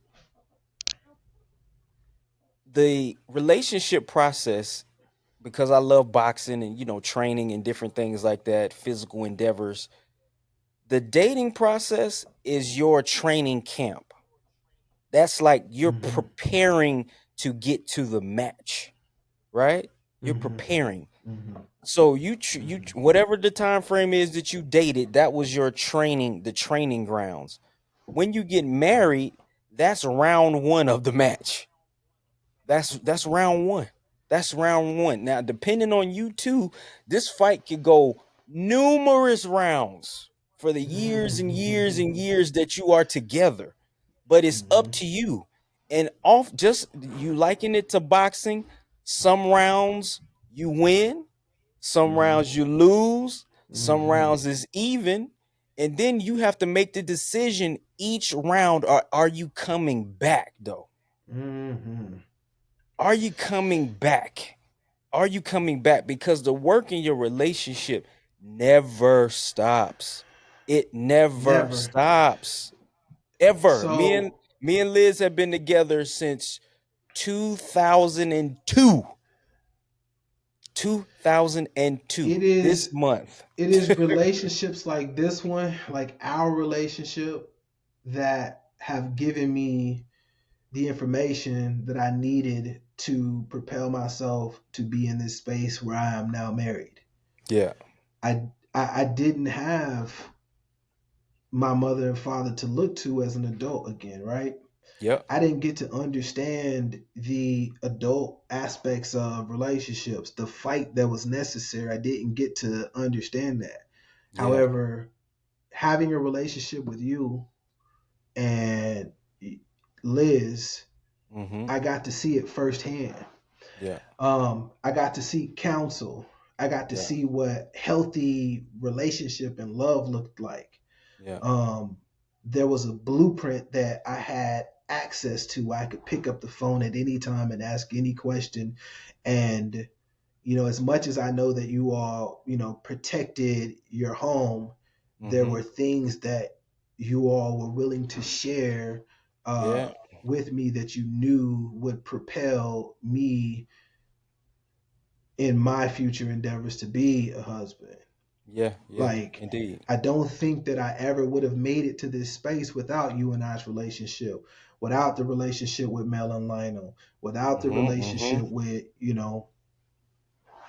the list goes on, man. But like knowing that I only wanted to be a husband, and having these healthy marriages to be able to, look at, use for blueprint, and actually reach out to, are the things that propelled me to be in this space where I can even have a conversation with her about the idea that I wanted to get married, and the idea that I was truly willing to fight through the day-to-day grind that is required to be a husband, to be a Yeah. spouse, to be someone that improves, you know what I'm saying, another person's, you know what I mean, Yeah, situation. Like, absolutely. um, people aren't prepared for that, man. Like they truly think that the finish line is the marriage, They but it's do. because they don't have anything to look to. Yeah. They don't have anything to look to. They don't have, you know what I'm saying, these types of relationships to be able to look Yeah. to show them and to be able to counsel them. And we got to make that connection, bro. These people living on the internet and they see these, these crazy stuff like the list that came out recently. And like, bro, I'm like, the Wait, information that y'all are relying on. let's I talk have to about say that. this. Let's I talk have to about that say real this. quick. I have to say this. Package it up for people that didn't know, Scoot. What is this list? Talk about the list. Yo, this list is, what is it? The 25 places that women decided that they did not want to be taken on dates On anymore. a first date or a date, but yeah. On a first date, a date period, bro. Yeah. It was first date, but it was definitely dates period, bro. The Cheesecake Factory was the biggest one that Right. That struck a that nerve. that made the conversation. Yeah, bro, it struck a nerve, bro. Like, y'all, you listen, these prices at the Cheesecake Factory ain't cheap, first of all. Right. Second of all, the food slam. Third Yeah. of all, the person telling you that, bro, she done been on 37 dates to the Cheesecake Factory, bro. Right. Like, Right. it's not Right. our fault. Right. Um, it was offensive, to say the least. For sure. But it wasn't just offensive to men, man. It was offensive to all of these real down to earth, these real women, man. Like, Mm-hmm. it was downright disrespectful, bro. Here's the thing. Here's the thing So about this, the y'all. Of Skeens and I talked about this. What it really showed, and sometimes I'll be thinking, do this stuff get put out here just to get fodder going? I'd be thinking about that, right? But let's just say, let's look at it at face value. uh Some of the stuff that we see on the internet, this list, Cheesecake Factory, Applebee's, Red Lobster. I can't even remember some of it. Don't take me on a coffee date. Okay. So the number one error with this list or this type of assumption is that the places on that list are places that everyday Americans are going to every day, every week of their life when they go out to eat. So essentially, what you have said, because we have complicated relationships so much, and we got people, I always say, Scoot, we the most educated, the most woke, the most the most information at our fingertips, but we still depressed and less relationships, less married, etc., etc., etc. Right? And it's because we've complicated the simplicity of a Kendra and a Raemon spending time on the phone talking to each other to build a relationship. We have complicated the most simple interaction between man and woman to build a relationship, and then we want to throw in these extra little monkey wrenches that make absolutely no sense. That if you take me, that I'm somehow measuring the quality of you as a man based on you taking me to Cheesecake Factory. When first of all, as dudes are cost benefit analyzers. I just met you. You want me to blow a bag on you and I don't know nothing about you yet? We're getting to know each other. I don't know you. I don't know you. And first of all, like you said, the food slaps. The menu is the 72 pages long, so you can get whatever you want facts. in here You and a gonna fire find dessert. something. But we've 100%. complicated me and Liz's first Man. date. They tell me, don't go to the movies, don't go both. I'm like, We went to, because our spot used to be doggone Olive Garden, and we went to see The Ring. I had already I seen The love Ring, so I knew the part she jumped on, I was already gonna be cool and be able to do that little thing because I had already seen that joint. You know what I'm saying? Our relationship it. My started man. off Olive Garden and the movies, and here we are, 21 years later, married, 2 children, a partridge in a pear tree, and a fish tank. What are y'all talking about? Man, what are y'all talking about? It's literally that simple. I mean, you perfectly, like, how do you all complicate having a conversation and learning someone? Like, Right. how do you make that overcomplicated? You put all these additional pieces in the way, like, Yes. for what's supposed to be simply a what's up, man? Like, what are we doing here? How did we get here? How are we getting here? yeah, Right. yeah, yeah. Like, it's not that complicated, man. And like I said, I feel like it was very much divine that we were put in that space to where this was the only option. Yeah. Yeah. Our first date was on that list. Oh yeah.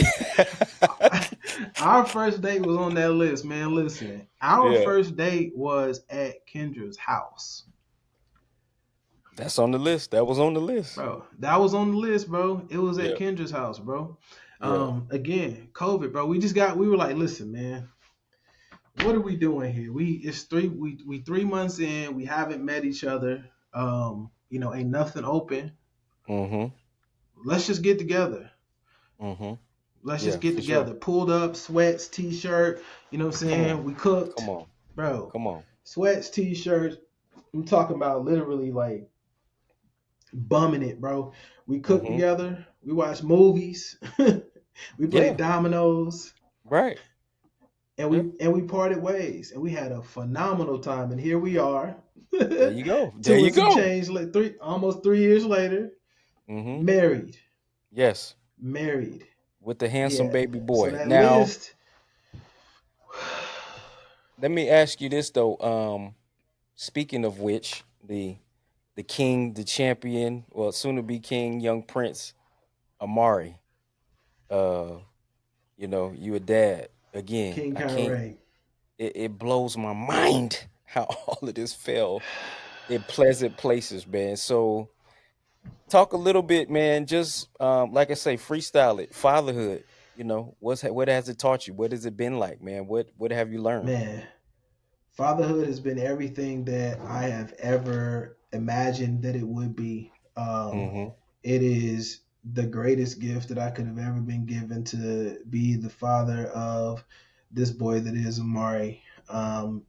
His journey that he's been on to Mm-hmm. be the man entrusted, by God to lead, what I'm saying, this situation, this scenario. It Yeah. has been the greatest, man.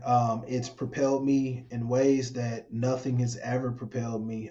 Being a father, I mean that was the ultimate, right? Right. Being I don't know. I don't know if I want to rate them, but husband and Yeah. parent Yeah. are on the equal plane for me. These are things that I knew that I wanted to achieve in my lifestyle and I'm sorry, in my life. And Mm-hmm. Amari has been everything for me, bro. I love it. His smile, his laugh, his tribulations, Yeah. his testimonial.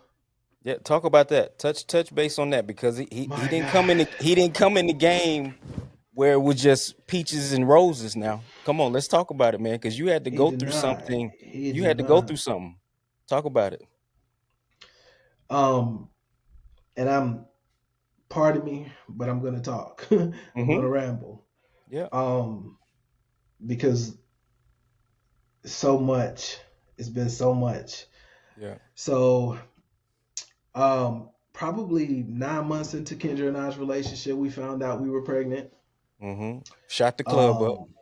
Um, bruh, shot the club up. Shot the club up. Boy, that was a great summer. That was a great summer, man. It was the best summer of my Oh life. man, yeah. Listen, I love her, man. I love her Yeah. for for trusting me. Yeah.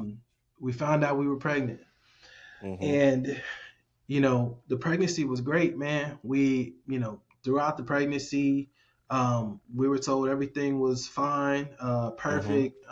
He was doing great, nothing to be concerned about, no worries, nothing at all. Pregnancy's lining up, it's on time, and one evening, what were we? 3 weeks, 3 weeks prior to his due date, um, I wake up in the middle of the night, about 3 a.m. Mm-hmm. And Kendra was sitting on the side of the bed, Mm-hmm. and I check in with her. Hey, what's up, babe? What's going on? Mm-hmm. And she's like, "Yeah, I'm okay. I'm okay." I'm like, nah, something seems off. You don't seem okay. What's up? Mm-hmm. Um, well, she told me that she wasn't feeling much movement, Okay. and and I am like, okay, so what do we do here? Mm-hmm. She's like, well, I think I'm gonna try to drink this. I'm gonna do this. I'm gonna try to just do some things to get some movement. Okay. You can go back to sleep. I could tell she was concerned. And Okay. so it's like, nah, I'm not going to sleep. Like, should we go to the hospital? And she just cried. She was Mm. like, I'm so glad that you said it Oh wow. because, Yeah. we had an incident that occurred prior, Mm-hmm. where it was just a false alarm. Yeah. And some of the things that I said to her, to try to calm her, and have her not stay in a constant state of worry, put her in a space where she was uncomfortable with the idea of now telling me that she wasn't feeling okay and we probably needed to go to the hospital. Okay. So she was glad. So she was glad that I said it. Well, we go to the hospital, and to shorten the story, we were told that Amari needed to be taken immediately. Mm-hmm. It was probably 4 a.m. in the morning at this time, 4:30 a.m. in the morning at this time. Amari needed to be taken immediately. Her amniotic fluid was low, and we needed to Mm-hmm. take him. So Amari was born at 6 a.m. Around 6 a.m. April 22nd, 2021, man. Mm-hmm. And immediately we were told that um, Amari needed to be rushed into emergency surgery. Mm-hmm. Amari was born with a rare condition. Amari was born without an anus, Mm-hmm. and unfortunately, what it's called, it's not coming to my mind right now. But he was born without an anus, and he Mm-hmm. had to be rushed into emergency surgery. Mm-hmm. The the times here, man, were so rough. Mm-hmm. So Amari had to Yeah. be rushed into emergency surgery.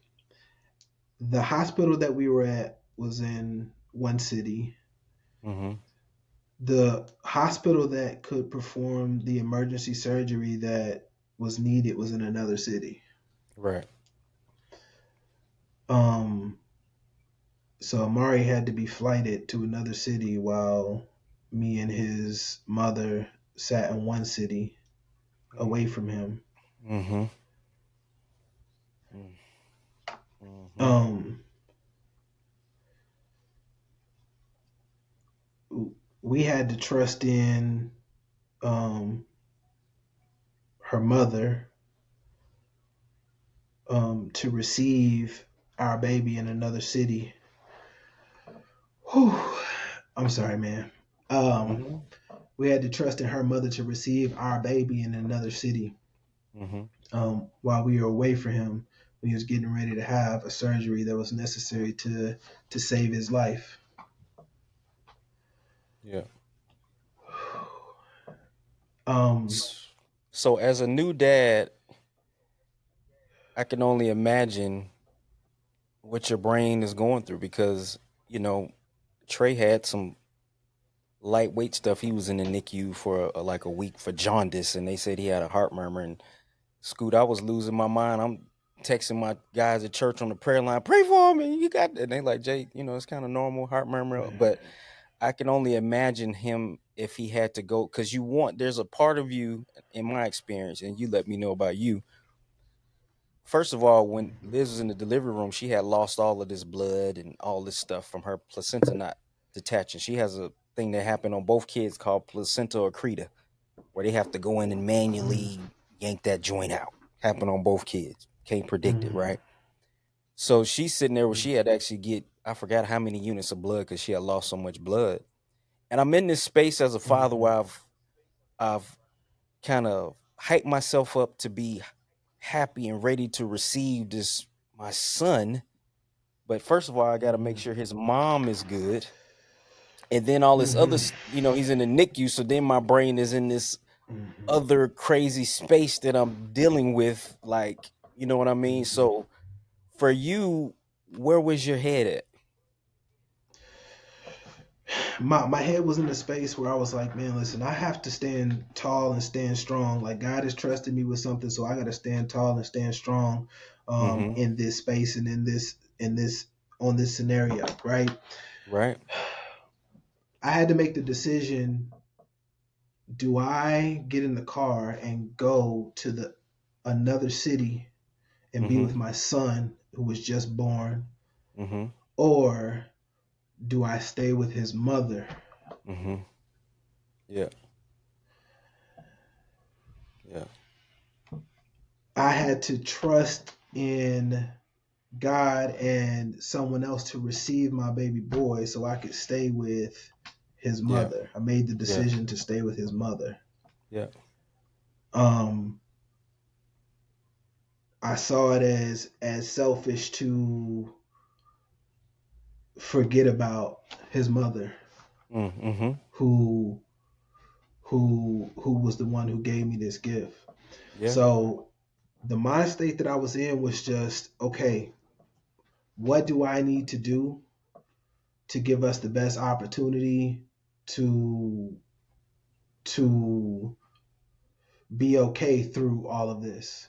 It Okay. was stand tall, stand strong, lean on God, you Mm-hmm. know, um, and trusting God to handle this entire situation. You know, one again, I said, Nipsey's passing brought me back to religion. Mm-hmm. The the birth of my son brought me back to my relationship with God. Mm. It brought me back to my relationship with God. Mm. I had to I had to lean everything into God. There was absolutely no way that I was getting through any of this scenario or situation without God. Mm. Yeah. Um, I leaned heavily on God, man. I watched his work. I Mm-hmm. watched his work. Yeah. I watched his work. I'm like, there is, after going through this scenario with my son and his surgeries and just watching God, there's nothing that anyone can tell me about God and his, perceived unrealness by Mm-hmm. certain individuals. By certain individuals. Right. I watched his work. Yeah. I like, many of us strayed and so is he?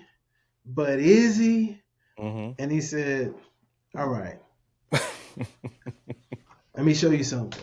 Right. Yeah. You're in such a rush. You're so excited about having this kid.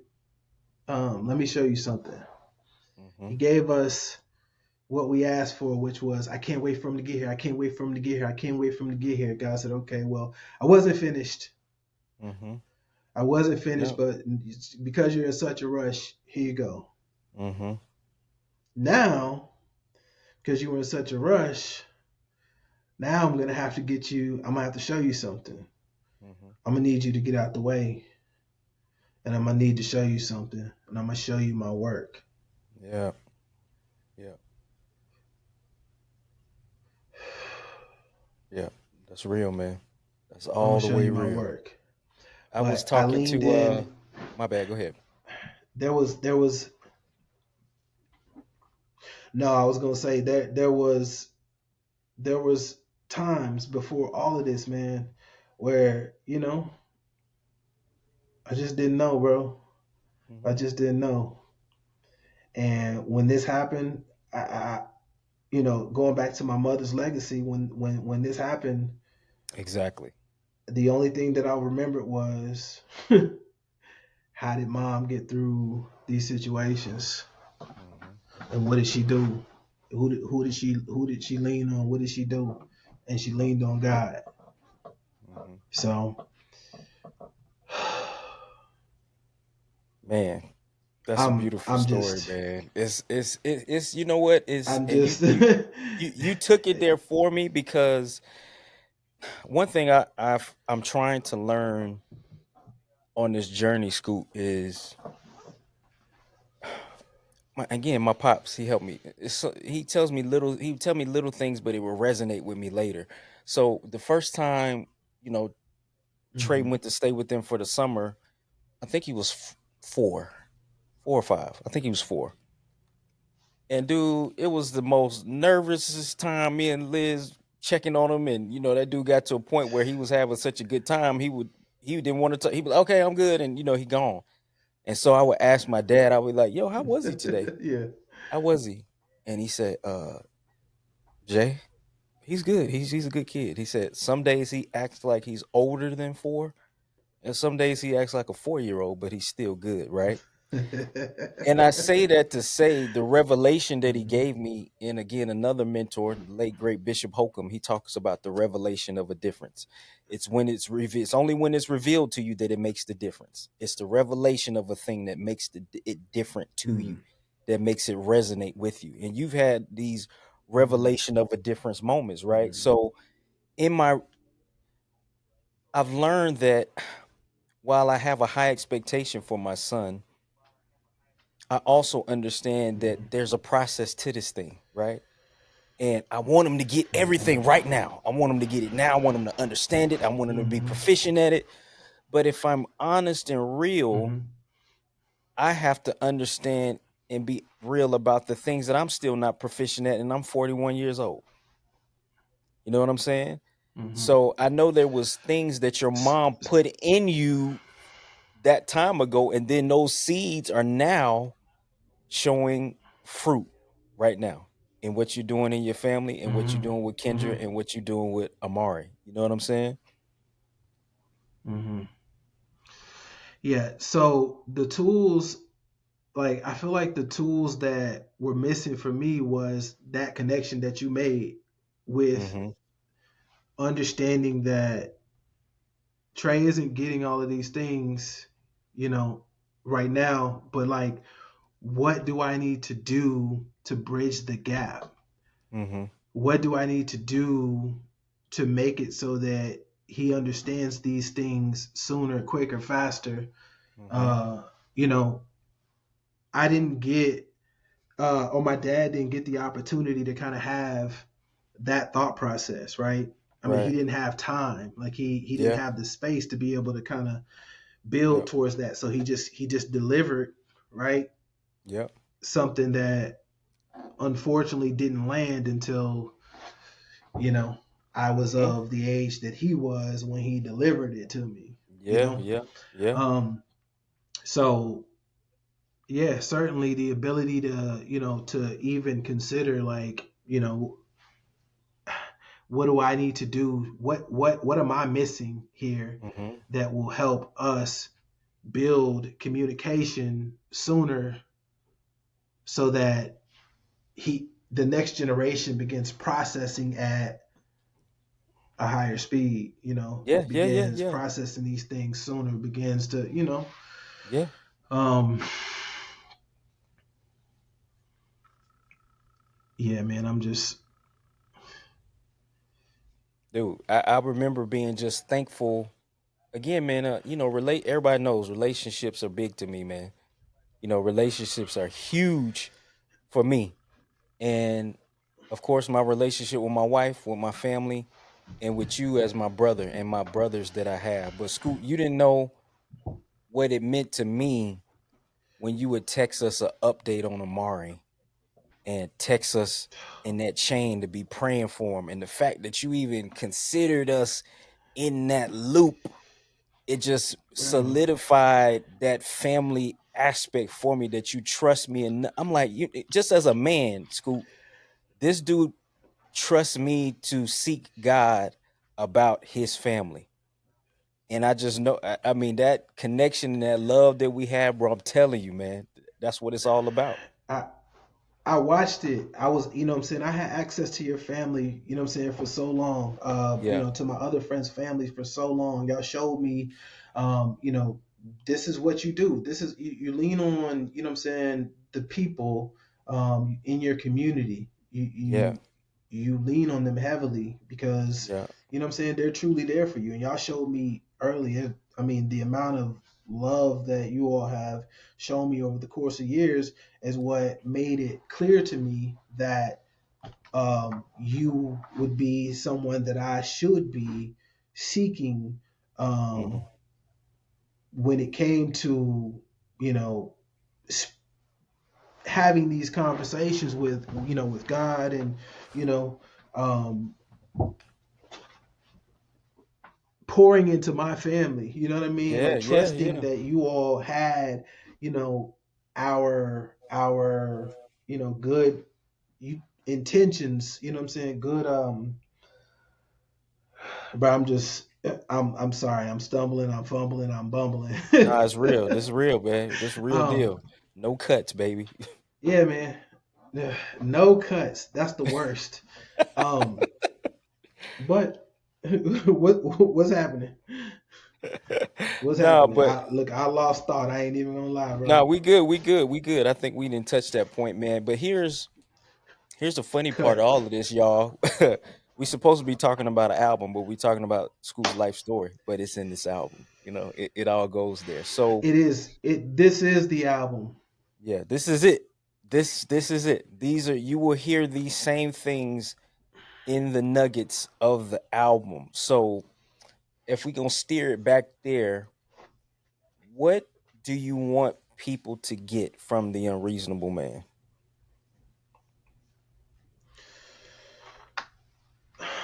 I want people to get um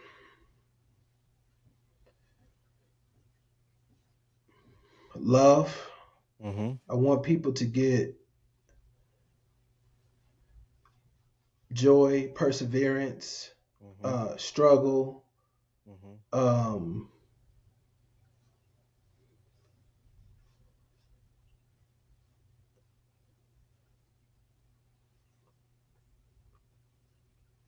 I I just it's about pushing through, man. Yep. It's about being the best version of yourself, Mm-hmm. man. Jay, can I we think cut this? no, but listen, I listen, hope we. listen, I'm like I. listen. This is what it is. See, for me, like I said, this album is a milestone and a culmination of everything that you've been through up until this very moment right now. And what I want people to see is your maturation process, is your vulnerability, but then also see where you are as a man now and how you move in taking care of your family, your son, and then how you're trying to also elevate yourself and your community. That's what this album means to me. And that's what's in these words that you wrote, and it's poetry put to wonderful music. This is poetry that you wrote on this album. This is the, chapter whatever in the book of Raemon. You know what I'm saying? Mm-hmm.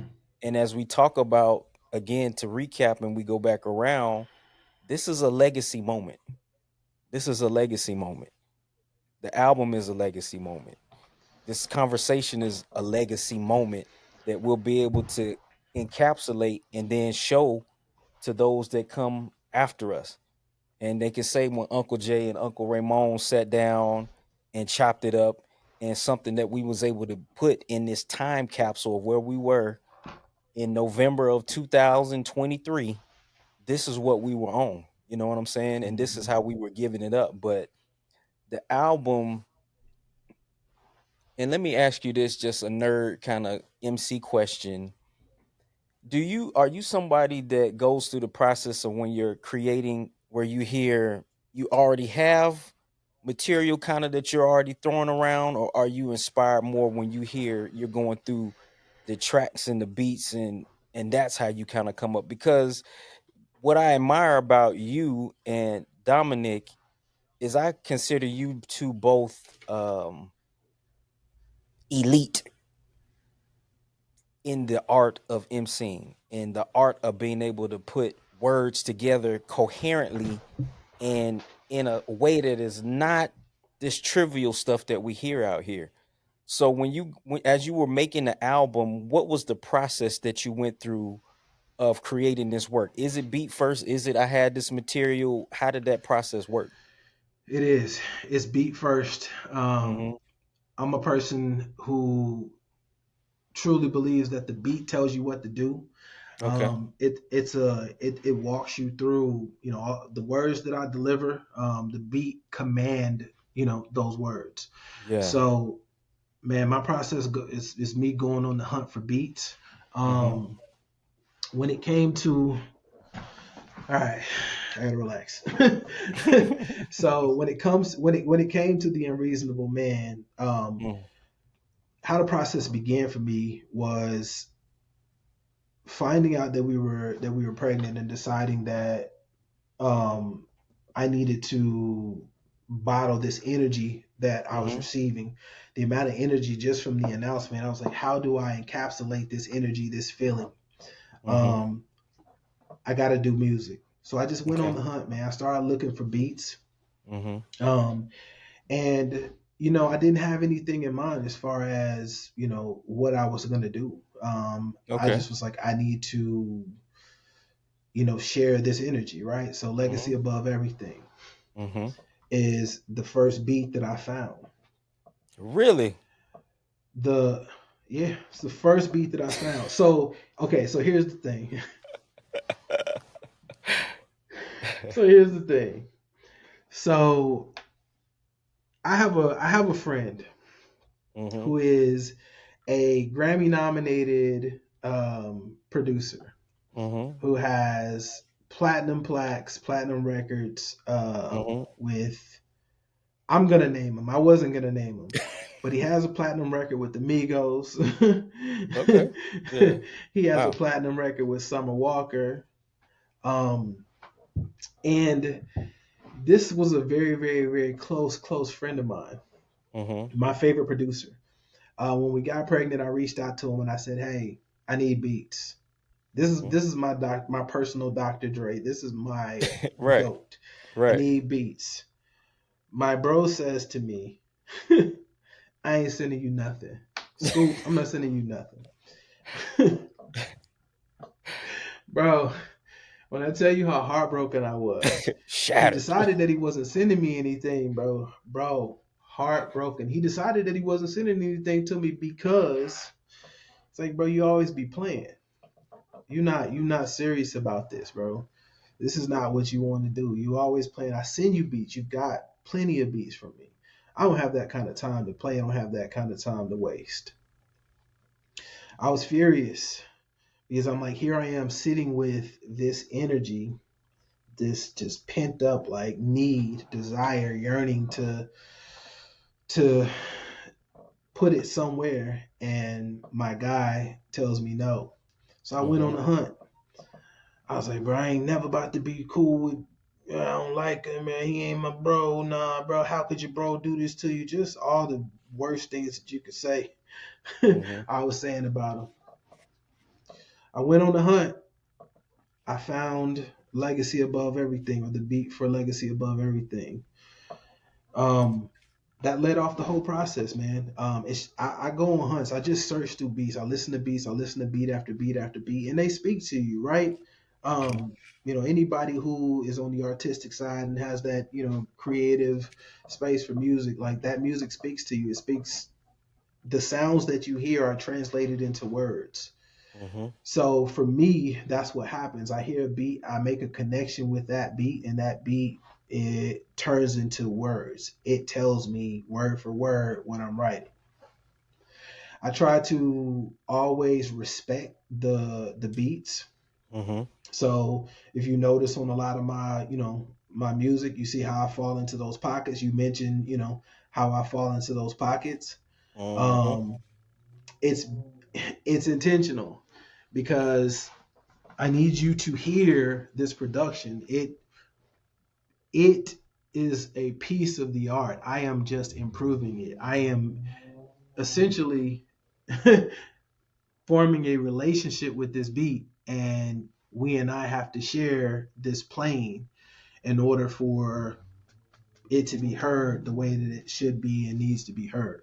So, um, yeah, that's how I get it. I'd be curious to hear how other artists fall into their pockets. I'd be curious to have a conversation with Dom and Kai and kind of see, you know, what their process is there. Have you ever had conversations with them regarding the Man, same? you know what? I want to have you and Dom on the same. We're gonna do another conversation for just nerd MC type stuff, but he will have Yeah. to explain to you because he is a musical savant and he actually hears beats Mm-hmm. and timing different than the average person's ear. Mm-hmm. And he is so intricate with the way that he writes. I mean, it's, but at the same time, y'all write so quick. And I have a plan to put these brothers on the track. We just got to get the contrarian King Kai on board. But other than that, I want to put out this track Another with them conversation. called "The Three-Headed Monster." And that's gonna be the title of the track that we go put out. But as we kind of get to a place of closing out, Scoop,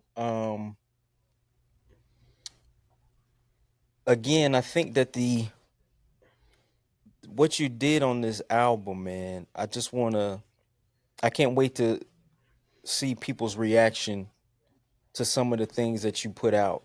And what I really appreciate is the authenticity in this, and that you didn't feel compelled to do anything but make and create the right music for the time and the space that you were in. None of this album is contrived. You weren't chasing to, okay, I need to get this kind of song on here. You weren't doing that. And that's the beauty of people that are creatives, when you can witness it in somebody else, that when they're creating from the most authentic, real space. And like you said, you're in a relationship. Man, you know how dope that is? You said you're in a relationship with the beat. That's a I mean, I want to put an air horn on that. I don't have an air horn, but I want to put an air horn on that. That is wild, Nah, man. 100% in a relationship with the beat. I mean, I consider it the same way that, I consider, being in a true relationship, being in a marriage now, right? Like, Mm-hmm. there's a lot of communication that's required. There's a lot of understanding that's required. There's a lot of work that's necessary to make sure that you are adding to and not subtracting from, you Mm-hmm. know? I use that same thought process, that same concept when it comes to beats. Um, I have this thing where, there are times where I've heard people use the same beat as me, Mm-hmm. And I listened to it and I'm like, nah, that relationship ain't gonna work. You know what I mean? That relationship ain't gonna Right. work. No, that Right. ain't it. That's not how you were supposed to be in a relationship with that particular record or that particular beat. I'm gonna show Hmm. you how that relationship is supposed to work. This is how we do it. Dope. Dope. Um, So, what do you have any parting thoughts? I got one last question for you, but I want to know uh, any parting thoughts. um, yeah. And parting thoughts are um the entire message here, the entire process for or of the unreasonable man is, to show that we have to choose when it comes to anything and everything in our lives that we believe in to be unreasonable Mm-hmm. in our thoughts um, in regards to, um, for me, it was wanting to be a husband, wanting to be a father, wanting to be a good friend, wanting to be a Mm-hmm. great son, wanting to be a man of God, wanting to be an entrepreneur, wanting to be Mm-hmm. healthy, wanting to be wealthy, wanting to be someone who, uh, you know, left a mark on this world. Yep. Um, we have to choose to be unreasonable in our thoughts, for all of these things. I kind of consider myself the classic underdog, the classic, late bloomer. And I'm just wanting to encourage others to consider that all of the things that are going on in their world and their life that they want to improve, they needed to be unreasonable about. Um, you know, all of the things that they desired in this world in order to achieve those things. We needed to be unreasonable in thought. We needed to battle through, you know, um, all of the obstacles that we ever, collide with in life. I just wanted to really, really touch, those individuals who are out here living the reasonable life, a life Yeah. that they wake up, on a day to day basis and feel like there's so much that I want to improve or so much that could be better. I just wanted to implore, or I want to implore the rest of us to, essentially choose to be unreasonable in your thoughts and really go after this life. Really Indeed. go after this life, man. Really go after the things that we want. And for me, I've done that up until this point, but I'm getting ready to be immensely, extremely unreasonable now that I've come to this connection with, you know, all progress depends on the unreasonable man. You That's know, it. now that I've come to that connection, so yeah, that's it, man.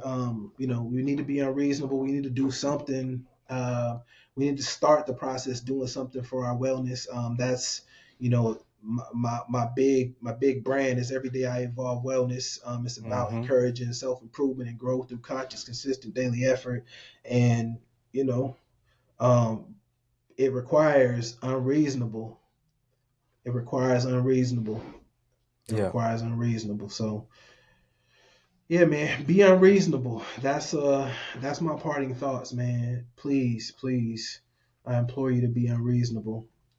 No, that's dope. I don't even have to, because you killed it on that explanation. I don't even have to ask my last little silly question here. But I think what you're talking about, if I could just piggyback off of that, um, I saw a minister Mhm. a few years ago, and he was talking about when God gives you the vision for your life, and do you listen to it? And he was talking about purpose and calling Mhm. and all of those things. And I found myself thinking of times in my life where I didn't answer that voice or that call or whatever. And little story about me is that I was always considered the person most likely to go to Hollywood. JLB acting, JLB doing this, da da da da da da da. Jay, you should, man, you should do you should do that, you should do that, you should do voiceover. Yeah, la la la la la. And I got to a place in life where I was being very reasonable. Very reasonable. Nah, I'm not going to pursue that. I kind of chase, nah, da da da da da da da. And I had two revelations. One was Jay, because Scoot, I would be at work and people be like, dude, you missed your calling. You supposed to be. And before I used to just shrug it off, and then I'm like, yo, that's a sad commentary if I were in my life missing my calling. Number one. Number two, I was listening to this minister and he said, sometimes God will show you the vision of your life and you think that it's so big that that can't be God. But it is. But it is. It is God showing you, okay, this is those dreams, those aspirations that, you know, when you have those visions and dreams or daydreams of seeing yourself and you be like, oh, that's just me. That's God talking to you. That's God showing you the unreasonable plan. That's what you are being shown in those moments. And what Scoot is showing us is that we have to answer that. We have to pursue that, because that is God's plan for our life. And it puts us where above all of this stuff that we're talking about, for me, I want to be in the place that God wants me to be.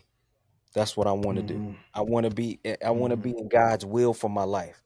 That covers everything, because God's will covers my relationship with my wife, with my children. Me being in God's will covers my relationship with me and Scoop. How we connect and we're doing things and have aspirations to do other things together. It's all encompassing. So that those things that you see, guys, those visions that you've had, pursue that unreasonable dream. Pursue that unreasonable plan. Pursue that thing that sounds crazy and don't make sense. Pursue that thing, because just on the other side of that, or in the midst of that, is God's plan, his purpose, and his will for your life. Is there. That's where it is. That's where it is. You know what I'm saying? I heard everything you want is on the other side of fear. That's it. That's the bar right there. That's it. Everything you want is on the other side of fear. True indeed. True indeed. But man, I appreciate you for tapping in, man. I knew it was gonna happen, y'all. We didn't hit 2 hours, but I knew it was gonna happen. I knew it. We talked Too about this easy. before. I knew it was gonna happen. I knew it. Too easy. but as I told you, man, I'm proud of you. I love you, man. For real, for real. And just as my brother, I can't say it enough. I love you, man. It's a delight to me and an honor for us to be in this space together and to have these platforms that we can share together and share with others. And I'm proud to have a relationship with you, Scoot, where I feel like you're not like a brother, you are my brother. You know what I mean? And so I esteem you that way, as my brother. It ain't like, you are my brother. And talking about, the connection with the families, even with, we got some other content coming out that Scoot gonna be putting out on the wellness side of the game. But even my pop, because we had road bikes, and he's like, man, make sure you tell, he want to be cool. Make sure you tell Scoot I said, what's happening. I'm like, all right, man, go sit down somewhere, dude. But I but definitely want to spend time in that presence, man. yeah, man. So I'm just proud of the space we're in, But man. I am. bro, I my God, right? I am thankful beyond. I am thankful beyond, bro. I love you. I appreciate Yeah, y'all. I always like to say y'all, yeah, for sure. um, because I want you to understand that, I give you your roses, Yeah, but you have given me y'all, Yeah, for your sure. entire family, man. Yeah, You know, your beautiful sons, your yeah, beautiful wife, your yeah, beautiful father. yeah, You know, you've allowed me into your space, and I am eternally grateful, appreciative. I am equally, you know, as proud of you as you are of me, if not more. yeah. I Thank you, look to brother. you as, you know, a person that I aspire to be like. Oh man. You know, being your elder, being your elder, I Yeah. aspire to be like you when Yeah. I grow up. Yeah, man. Yeah. I love Love, you. man. I love y'all. I appreciate y'all. I thank you for the what you show me, um, what a family unit should look like, what a husband should look like, what a wife should look like, what a healthy relationship would look like. I thank you for allowing me into your world, y'all's world. I am appreciative. I love y'all, man. I Man, just that's can't say real. it enough. I just need you to understand. Yeah. Yeah. That's real. That's real. Yeah. Y'all, we gonna close it out because me and this dude will be throwing each other accolades. But it's been another episode of How Did We Man. Get Here? We got the No, Unreasonable I love Man, you more. the Pizza Man's son, aka Scoot, aka I Yeah. mean, hey, y'all, this is possibly the most confident. I used to hate him too because I like this big Negro is so well dressed and he used to smell good and he be putting these. I like how's he putting these outfits together? Big Negro. Anyway, It but wasn't optional. It was, but it wasn't optional. we appreciate y'all tuning in with us, man. Tapping in. Me and Skeens, we have more coming. I'm gonna have some more content coming with some elders in my family. Because again, Scooter, part of the legacy Mhm. piece, I want to get a conversation down with every living uncle and aunt that I have on both sides of the family. Mhm. So that's something I want to get in the time capsule for everybody to see. But That'll be at beautiful. our parting that I pray with my family and my children and my wife. And I hope the same thing for you and yours that you continue to grow in love, communication, and understanding. So, with that, we'll see y'all in the next episode. We appreciate y'all rocking with us. We'll see y'all on the next one. Big blessings.